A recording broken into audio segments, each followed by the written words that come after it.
இப்போ இந்த இதயம் பலகீனமானவர்கள், கர்ப்பிணி தாய்மார்கள் மற்றும் சிறு குழந்தைகள் இந்த 3 பேரும் இந்த வீடியோ இப்போ நீங்கள் பார்த்துட்டு இருக்கீங்கன்னா தயவு செஞ்சு ஸ்கிப் பண்ணிடுங்க. ஏனெண்டா இப்போ லைவில் நாங்கள் ஒரு மரண தண்டனை கொடுக்க போகிறோம். அந்த மரண தண்டனை வீடியோவை நீங்கள் பார்த்துட்டு அதிர்ச்சி ஆனீங்கன்னா அதுக்கு கம்பெனி பொறுப்பு இல்லையா?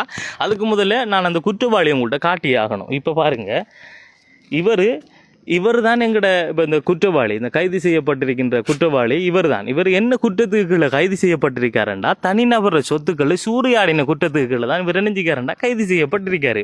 இப்போ இவர் சூறையாடின சொத்துக்களில் விவரம் என்னென்னு பார்த்தீங்கன்னா, 1/4 கிலோ பொட்டியாங்கருவாடு, ஒரு இறைச்சி ரொட்டி, 2 இடியாப்பம், அடுத்தது 1 கிலோ ஆட்டமாவு. இது 3 தான் இவருக்கு சூறையாடின சொத்துக்களில் விவரம். அடுத்தது என்னடா, இப்போ இவர் சூறையாடின சொத்துக்களில் பெருமதி கூட அறிக்கிறதால நிறைய நாடுகளில் பரிந்துரை எப்படி இருக்குன்னு இவருக்கு மரண தண்டனை கொடுத்தே ஆகணுங்கிறது தான் அவங்களோட பரிந்துரை. இப்போ நாங்கள் அந்த அடிப்படையில் இப்போ இவருக்கு என்ன செய்ய போகிறோம்டா, மரண தண்டனை கொடுக்க போகிறோம். அதை லைவில் கொடுக்க போகிறோம். முதல் முறையாக ஒரு மரண தண்டனையை லைவில் நீங்கள் பார்க்க போகிறீங்க. வாங்க. ஓகே, இப்போ நாம் என்ன செஞ்சிருக்கோம்டா, இவருக்கு மரண தண்டனை கொடுக்கறதுக்காண்டி இவர்கிட்ட வந்திருக்கோமா. இப்போ அதுக்கு முதல்ல ஒரு விஷயம் என்னன்னுச்சுன்னா, இவருக்கு மரண தண்டனை கொடுக்கறதுக்கு முதல்ல இவர்கிட்ட ஒரு சில விசாரணைகளை மேற்கொண்டோம். அந்த அடிப்படையில் இவர் என்ன செஞ்சாரண்டா, இந்த அவரை வகுத்து பசிக்காண்டி தான் இந்த சூறையாடல் நடவடிக்கையெல்லாம் மேற்கொண்டாருன்னு சொல்லியிருக்காரு. அதால் இவர் வகுத்து பசிக்காண்டி இந்த வேலையை செஞ்சு தரேன். நாங்கள் என்ன செய்ய போகிறோம்னுச்சுன்னா, இவரை ஒரு பொது மன்னிப்பில் விடுதலை செய்ய போகிறோம். அதுவும் எவ்விடத்தை விடுதலை செய்ய போகிறோம்னா, உங்களுக்கு இந்த இடத்த பார்த்தா தெரியும், ஒரு காட்டு பகுதிக்குள்ளே, யாருமே இல்லாத ஒரு காட்டு பகுதிக்குள்ளே அவரை விடுதலை செய்ய போகிறோம்.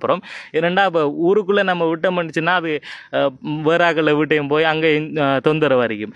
அதால் தான் நான் இப்போ இவரை ஒரு காட்டு ஏரியாவுக்குள்ளே தான் கொண்டு வந்திருக்கேன். பாருங்களா, இப்போ இவரை ரிலீஸ் பண்ணுவோம். இவருக்கு பொது மன்னிப்பு வழங்கப்படுகிறது. பயத்தில் இப்போ அந்த தொங்கலில் நின்று கத்து எனக்கு மனசுக்குள்ளால கத்துறது கேட்குது. பாவம். ரைட், விடுதலை. போகலாம் தம்பி, பயப்படாம போய் வாங்க. ரைட், ஓடுங்க. சரி, இப்போ அவருக்கு நம்ம விடுதலையை வழங்கிட்டோம். அவர் சந்தோஷத்தில் துள்ளி குதிச்சிட்டு ஓடுறாரு. இது வரைக்கும் அவரை கண்ணில் மரண பயத்தான் தெரிஞ்சிச்சு. இப்போ சந்தோஷத்தில் போகிறாருங்கிறது நல்லா தெளிவாக விளங்கிச்சு எனக்கு. அடுத்ததாக உங்களுக்கு இந்த வீடியோவை பார்க்குற ஆள் எல்லாருக்கும் இந்த சேனலை ஆரம்பத்தில் பார்த்துக்கிட்டு இருந்தீங்கன்னா அது உங்களுக்கு தெரிஞ்சிருக்கும். இந்த சேனலுக்கும் இப்போ நான் செஞ்ச இந்த கண்டென்ட்டுக்கு சம்மந்தமே இல்லை. ஆனால் ஒரு சின்ன விழிப்புணர்வுக்காண்டி தான் இந்த வீடியோவை நான் செஞ்சுருந்தேன். என்னன்னு சொன்னால், வகுத்து பசிக்காக வேண்டி சாப்பாட்டை சூறையாடின இந்த எலியை நாம் சாவடிச்சோம்னுச்சுன்னா, காசாவில் இருக்கிற அந்த லட்சக்கணக்கான, அதாவது காசாவில் இருந்த லட்சக்கணக்கான குழந்தைகளை கொன்று குவித்த அந்த கொடூரர்களுக்கும் நமக்கும் எந்தவித வித்தியாசமே இல்லாமல் பேத்திடும். அந்த ஒரு அடிப்படையில் தான் நான் இப்போ இந்த எலியை ஒன்றுமே செய்யலை, அதை அப்படியே விட்டுட்டேன். அடுத்ததாக மேலும் இது போன்ற ஒரு சுவாரஸ்யமான காணொலியில் சந்திக்கும் வரை இந்த காணொலியில் இருந்து விடைபெறுவது அப்துல் லத்தீப் ஹசன் நிஸ்ஃபி. அதுக்கு முதல்ல ஹசன் கல்லூரி எனப்படுகின்ற இந்த யூடியூப் சேனலை கட்டாயமாக சப்ஸ்கிரைப் பண்ணிடுங்க.